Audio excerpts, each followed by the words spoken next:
What's up YouTube? It's your boy Nash here. Welcome back to the channel.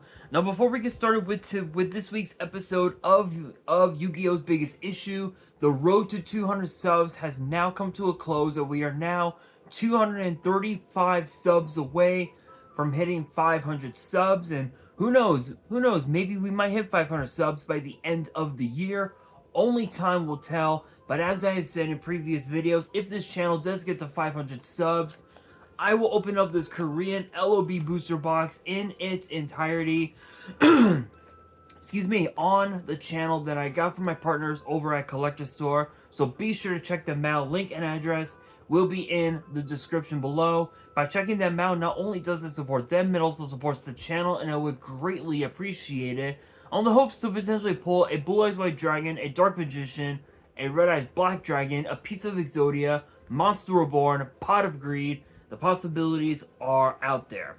However, if this channel gets to 1,000 subs, I will open up this first edition Toon Chaos box in its entirety on the channel that I also got from my partners over at Collector Store, on the hopes to potentially pull a collector's rare out of this set.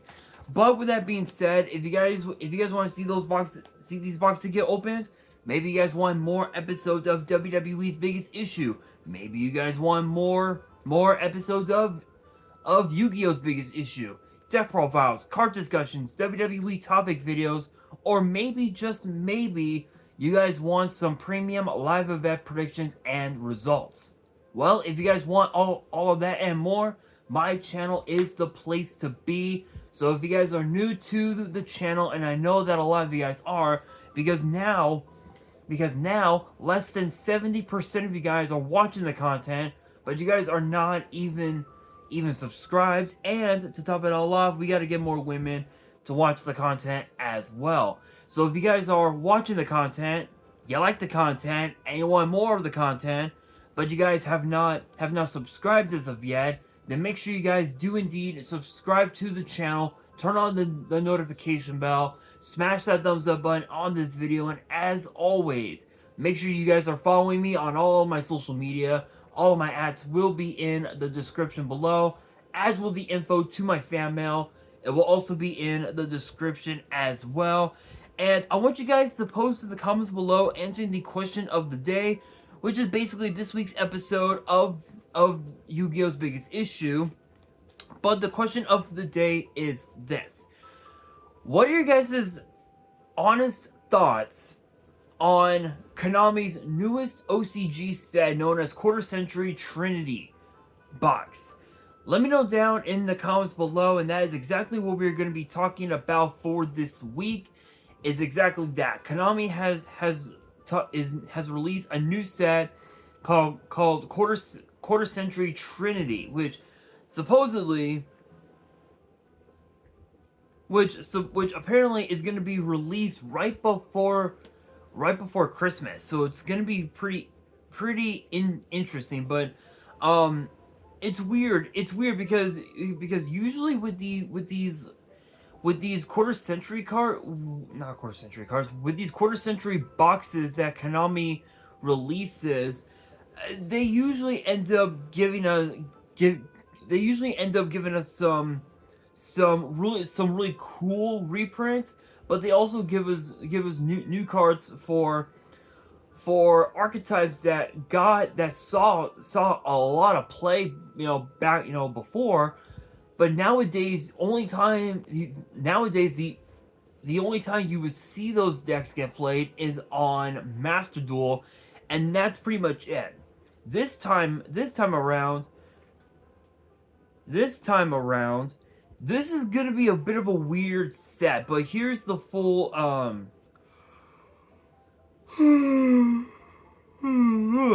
the full article, I guess, if you will. And it reads as follows: would you like hospitality, be a part of a rogue art movement, or perhaps you'd like to be an enemy to the world for your family?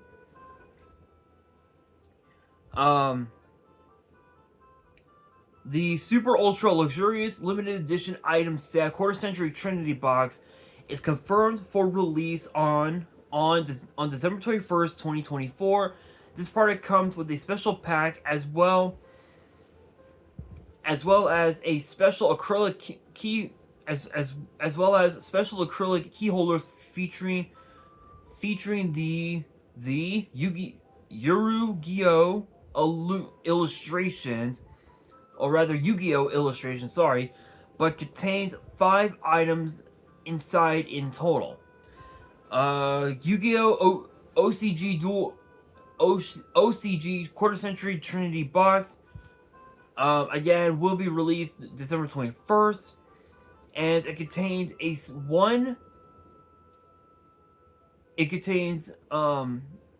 four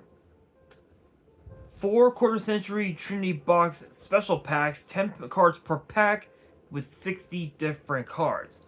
Not only does this include brand new cards for Dragon Maid, Punk, and Orcus, but it includes reprints of each archetype, making it super easy to build decks of these themes using these cards. 18 cards included. Some included come with quarter century secret rare foiling in honor of the 25th anniversary of the Yu-Gi-Oh card game. Each theme's secret rare, super rare, and normal parallel rare cards include a special design where the text space includes that theme's logo. 60 different cards, which means there are 6 super rares, 54 normal parallels, and each pack contains 10 random cards. You cannot obtain all 60 cards from one product. All super rares come in secret rares as well as QCRs. Of the 54 normal parallels, 12 come in QCR, and of the 54, 36 come in super rare and secret rare. One of 3 special storage boxes, which apparently includes a design based on the premise of this product's concept. So there's obviously a Dragon Maid box, Punk box, and an Orcus box, and then 2 special key holders as well, and it also comes with a special excuse me, a special illustration, I guess if you will, which there are 3 different designs, and then a set of 70 sleeves. So that's actually pretty cool. It's pretty cool that Konami is doing something similar to what was it, the quarter century duelist box, I think it was, where we ended up getting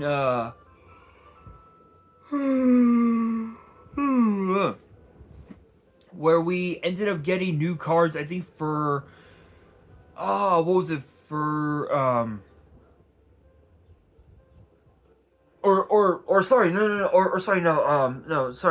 similar to Magnificent Mavens. It's similar to Magnificent Mavens where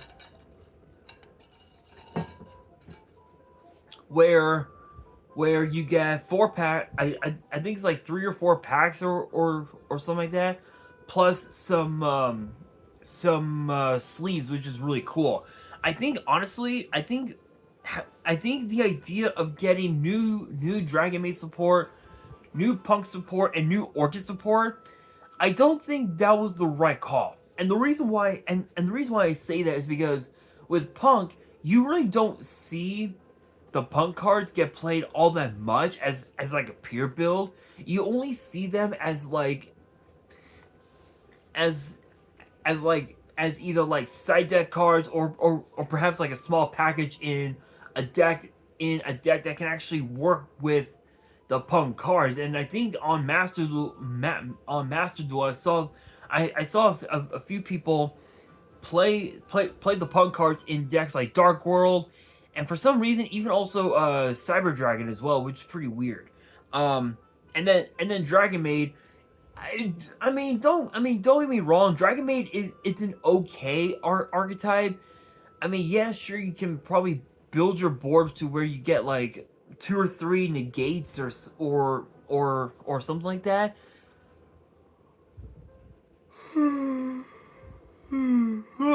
Excuse me, but when you really think about it, Orcus is one of the only archetypes that actually had a lot of meta play during its time, especially when it was a part of toss format back in 2019, just mere months before COVID even started. So with Orcus, I think what was it, Danger Thunder Orcus, I think was like one of the biggest decks of the format. And the funny thing is that with toss format, it was either you were playing one of the four decks in toss format, or you weren't playing Yu-Gi-Oh at all. In fact, I think toss was Thunder, Orcus, Salad, Sky Striker. Those were the four decks that you were playing. So it was either you were playing one of those four decks, or you were not playing Yu-Gi-Oh at all. And again, Punk and Dragon Maid, they're okay, but I think most of the cards they're in both those archetypes are more suited as like side deck builds rather than a pure build, I guess, if you will. So Orcus, I'm okay with Orcus getting new support. I think Harp Horror got taken off the list recently. In fact, if I remember correctly, Orcus did. I think. Let's see.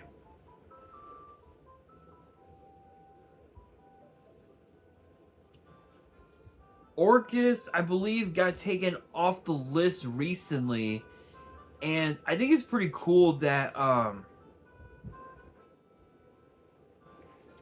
that Konami was trying to push for Orcus to come back, but at the same time, Orcus is at the point now where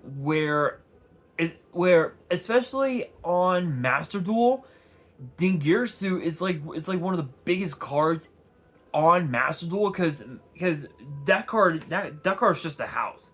And I'll even show you by going on to Master Duel. So I'm actually gonna go on Master Duel here on the iPhone.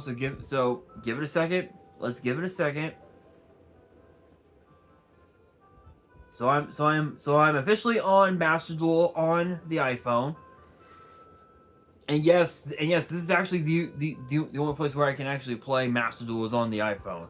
So I'm gonna go to deck, pick a random one, and now we'll go Orcus, Dingirsu. Okay, so Dingirsu's effect reads you can only special summon this card once per turn, and you can also exceed summon this card by using an Orcus Link monster you control as material. If a card you control would be destroyed by battle a card effect, you can detach a material from this card instead. Excuse me. If this card is special summoned, you can activate one of these effects. Send one card your opponent controls to the grave. Attach one of your banished machine monsters to this card as material. Funny enough, because it's a machine, you can actually run this card in Cyber Dragon if you have a way to summon out if you have a way to get out what you call it, some get out a couple of level 8s. Sure this card could be used as in decks like Galaxy Eyes and Cyber Dragon and all that. But to be fair, I think the idea of Harp Horror being taken off the list is cool because Harp Horror is just a crazy card, but you really don't see it get played all that much anyway. So to be able to as I just went off Master Duel. I think honestly, Orca's getting new support. I'm curious to see if the deck will become meta again, which I highly doubt it. But at the same time, you never know because with the new Blue Eyes structure deck that we're gonna be getting supposedly, I wouldn't be surprised if Blue Eyes became the new meta because if you guys remember when we got Shining Victories back in 2016, Blue Eyes was pretty deep, was pretty good for like a minute, and then people realized, oh, these cards suck. Why, I don't know, but over time we did end up getting better and better Blue Eyes support, but yet people still believe that Blue Eyes decks suck. So maybe with these new cards, finally getting a new, getting a new Link monster, getting a new Xyz monster, maybe the deck will be meta. Who the fuck knows? But I will say that these three archetypes are going to be very, very interesting in terms of the new cards. They are going to be very interesting, and I can't wait to talk about those new cards on the channel. But with that being said, that will do it for this week's episode of Yu-Gi-Oh's Biggest Issue. Hopefully you guys enjoyed. If you did, make sure you guys smash that thumbs up button. If you guys are new to the channel and you guys want more episodes of Yu-Gi-Oh's Biggest Issue in the future, then make sure you guys subscribe to the channel, turn on the notification bell, and follow me on all my social media. All my ads will be in the description below, as will the info to my fan mail. It will also be in the description as well. And on that, this is your boy Nash, signing out.